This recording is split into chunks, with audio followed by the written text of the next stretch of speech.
Good day, everyone. Welcome to Module 3 of the Introduction to Cybersecurity on the Cisco Networking Academy platform.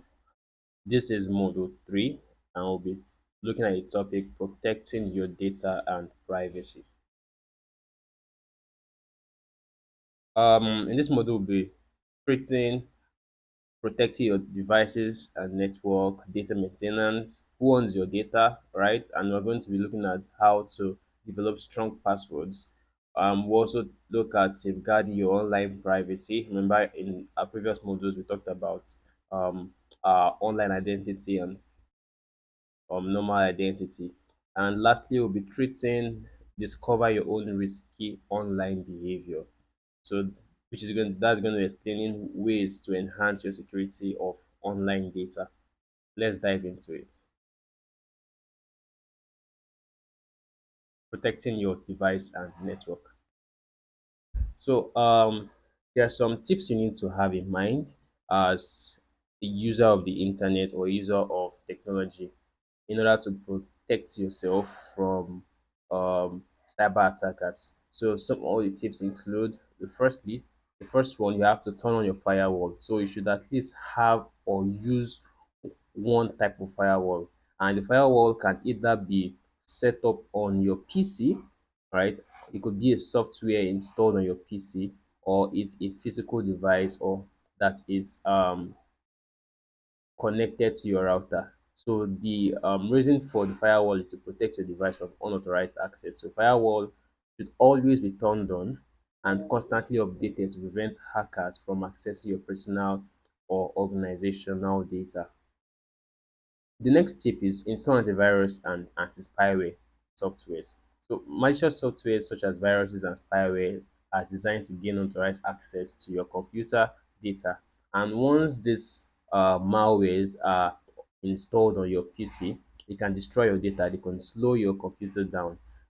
They could even take charge of your computer on the network, and they can send emails without your permission or carry out activities on your PC without your permission. Then for spywares can actually monitor your online activities, even your offline activities sometimes, and they can collect these activities and send them to a remote hacker. Sometimes you'll find out that you see unwanted ads, unwanted messages. So those are um, like call them symptoms of spywares. Another tip you should have in mind or have at the fingertips is manage your operating system and browser. So hackers are always trying to take advantage of operating systems or web browser vulnerabilities.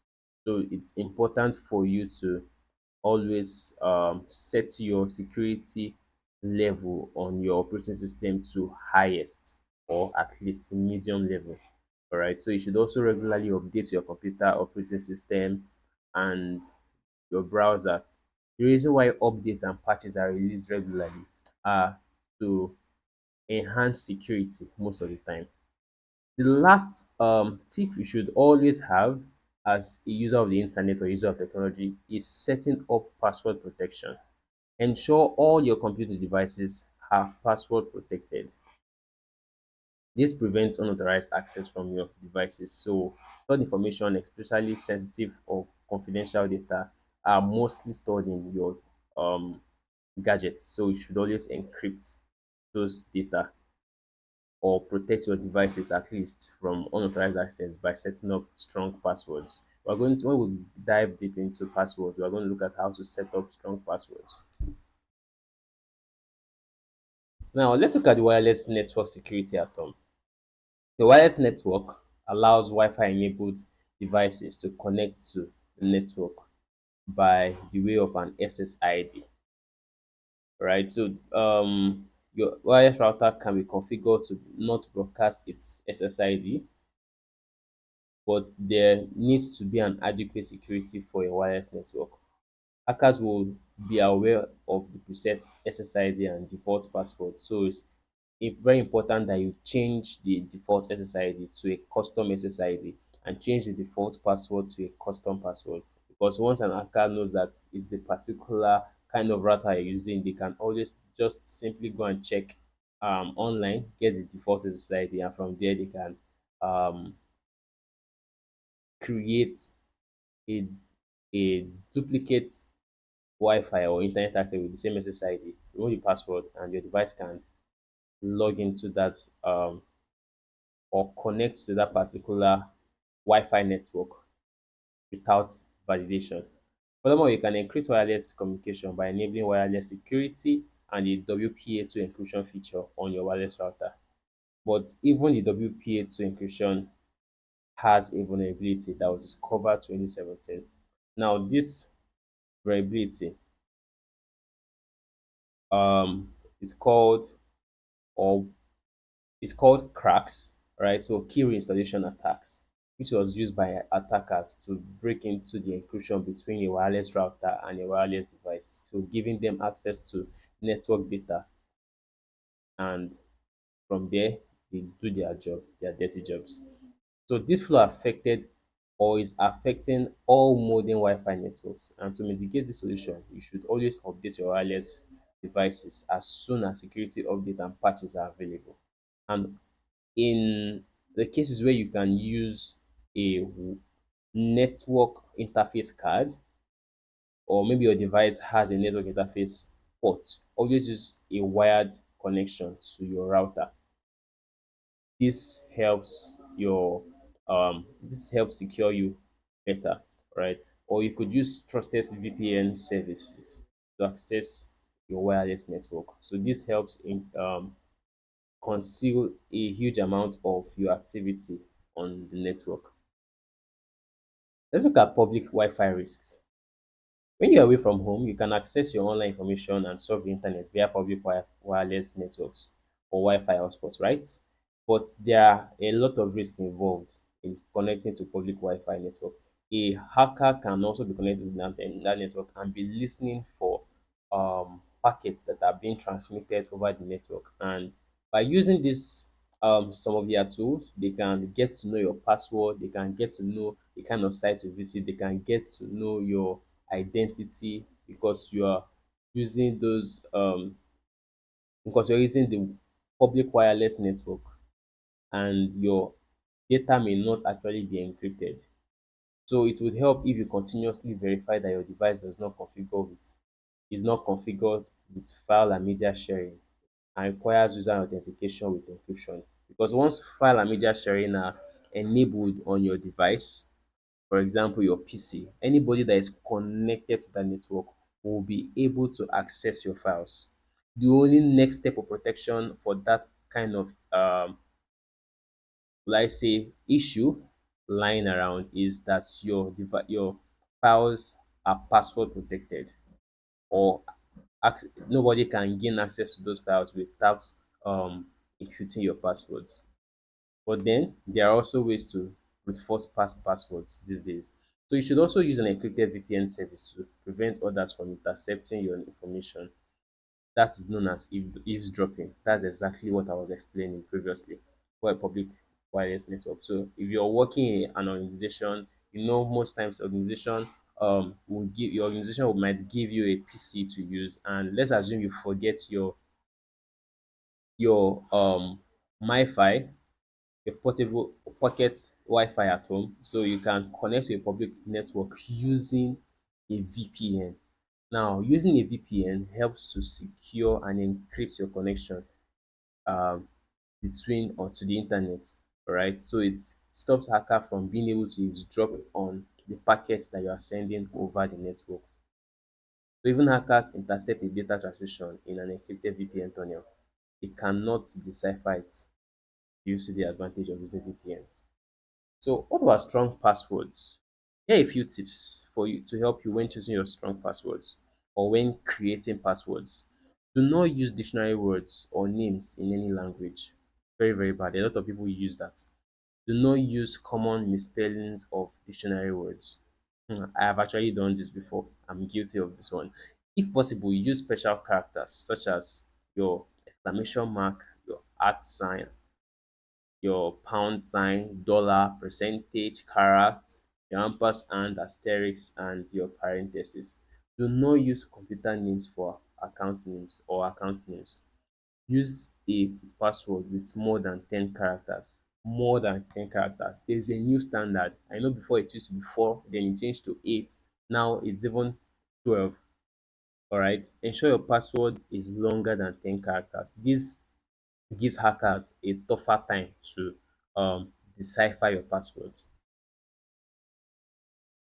You can also use passphrases, right? If you notice,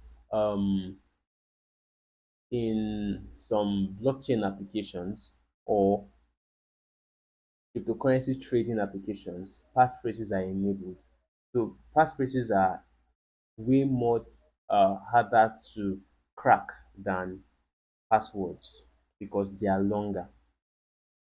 So it will help if you consider using passphrases instead of passwords to prevent unauthorized access to your device. Now, passphrases in the sense now of using a long sentence as a password. So a passphrase generally takes the form of a sentence. For example, act that love dogs. So you can see the a cat that loves dogs, right? A cat that loves dogs. This is actually a statement, right? And there's a full stop, there's a space, there's an at sign, there's a number. So you can see all this. It will take a longer time for a hacker to be able to crack this particular password. It's way better than just having to write a cat that loves dogs plainly.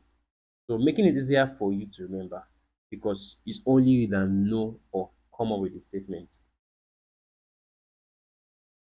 So here are a few tips for choosing good passphrases. Choose a statement that is meaningful to only you, and not a statement that your friends may know you to always say. Add special characters. Replace letters for numbers, right? Not conventional ones. Because everybody always use replace letter E with 3. The longer your passphrase is, the better. Avoid common and famous statements for your passphrases. Avoid using popular lyrics from songs or popular quotes as your passwords. It's going to be easier to crack. So the United States National Institute of Standards and Technology has published improved password requirements. Right? So the NIST standards are intended for government applications,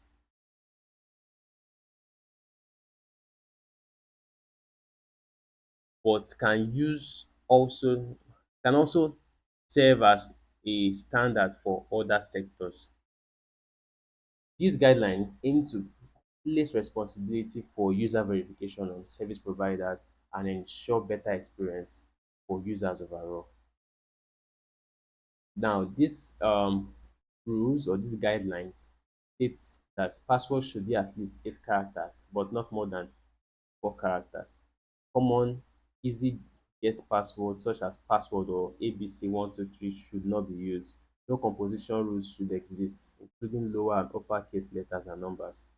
Users should be able to see the password when typing to improve accuracy.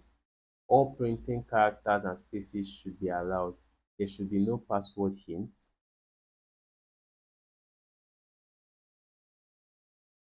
There should be no password expiration period. There should be knowledge-based authentication, such as providing answers to secret questions or verifying transaction histories.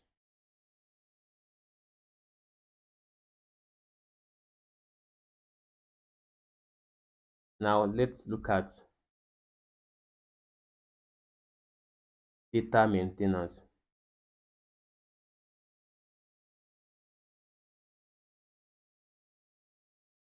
What is encryption? Encryption is the process of converting information into a form in which unauthorized parties cannot read it. Only a trusted, authorized person with a secret key or password can decrypt the data and access it in its original form. Note the encryption itself does not prevent someone from intercepting the data. It can only prevent an unauthorized person from viewing or accessing the contents. Some criminals may encrypt your data and make it unusable until you pay a ransom. Those are ransomwares, obviously. How do you encrypt your data? The use of software programs is to encrypt files, to encrypt files, folders, and even the entire drives. So EFS is a Windows feature that can encrypt data. So it directly links to a specific user account, and only the user who encrypts the data can access it after encrypting using EFS. Now, these are the 5 steps to encrypting your files on Windows devices. You can do it on Windows 10 devices, you can do it on Windows 11 devices. The first one, you can right click on the folder. Now, this is to encrypt an entire folder. Right click on the folder, all right. Go to properties. From properties, under general, you click on advanced. Then you can check the box for encrypt content, right? And once you click on OK, that data has been encrypted. And every file or folder that has been encrypted has a changed color on the file explorer. Back up your data. So having a backup may prevent the loss of irreplaceable data. So back up your data correctly. You will need an additional storage location and must copy the data to that location regularly. Some of these additional storage locations could be your home network, your secondary location, right, or the cloud. So the home network um, is locally storing your data, right, as it in a means that only you have control of it. Secondary location could be your flash drive, thumb drives, right? CD-ROMs, DVDs, your tapes, your external hard drives. Then backing up to the cloud means you subscribing to cloud services like AWS or Azure or OneDrive, all right? Backing up your files on OneDrive or Google Drive. How do you delete your data permanently? Have you ever had to delete data or get rid of a hard drive? If so, did you take any precautions to safeguard the data to keep it from falling into the wrong hands?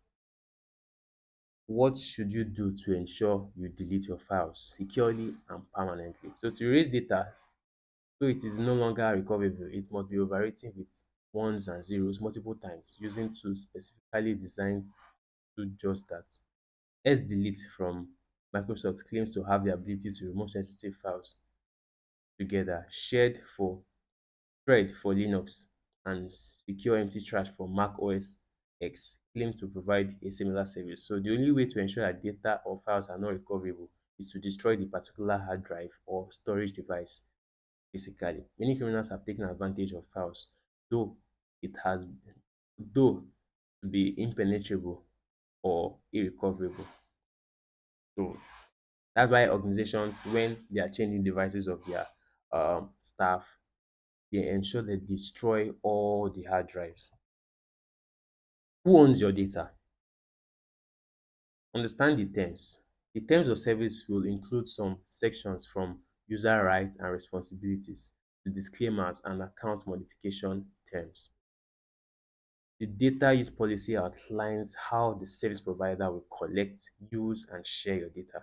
The privacy settings allow you to control who sees information about you and who can access your profile or account data.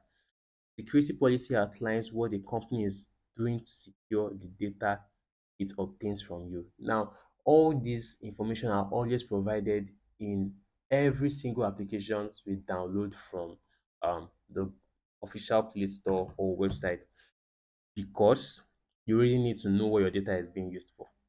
Have you ever wondered why is AI image generation becoming um, very, very accurate, right? Why is it so easy to use AI to generate a random image of a person? Because AI in itself, or machine learning, which is a subset of AI, is done by training a particular model with data. Now, where did this data come from? So they come from the images online. It's as simple as that. So imagine you take a photo of yourself, you send it to a friend on WhatsApp, the person posts picture on Facebook, you also post a picture on Facebook. So now not only that person has your image, everybody in Facebook that has access to that or can have access to that particular image. So which means companies that need information or need data can use your particular image to train their models to make their AI image generation more accurate. What are you agreeing to? Have you successfully created um, an account, let's assume a Polo account, and agree to the terms of service of the online photo sharing company. But do you really know what you have signed up for? When you sign up on Facebook and you are click on agree, I know it's a very most times a long read or boring read. So you just keep everything and check the boxes. I agree, and you jump right into the platform and start using it. So it's always important that you read these terms of service, privacy policies, and know for sure if you are comfortable with them. Before you sign up, what factors should you consider before you sign up for an online service? Have you read the terms of service? What are your rights regarding your data? Can you request a copy of your data? What can the provider do with your data? That's every data you upload. What happens to your information when you close your account? These are questions that you should always ask yourself whenever you're signing up for any online service at all. Safeguarding your online privacy. Two-factor authentication. Popular online services such as Google, Facebook, Twitter, LinkedIn, Apple, and Microsoft use two-factor authentication to add an extra layer of security for logging into an account. So beside your username and password or personal identification number, which is a PIN, two-factor authentication requires a second token to verify your identity. So this may actually be a physical object such as a credit card, your mobile phone, right? It could also be a biometric scan, which can be your fingerprints, your facial face profile, or your voice profile, or it could be a verification code sent via SMS or email. Now, there's something called OAuth, open authentication, or open authorization rather. So open authorization is an open standard protocol that allows you to use your credentials to access to third-party applications without exposing your password.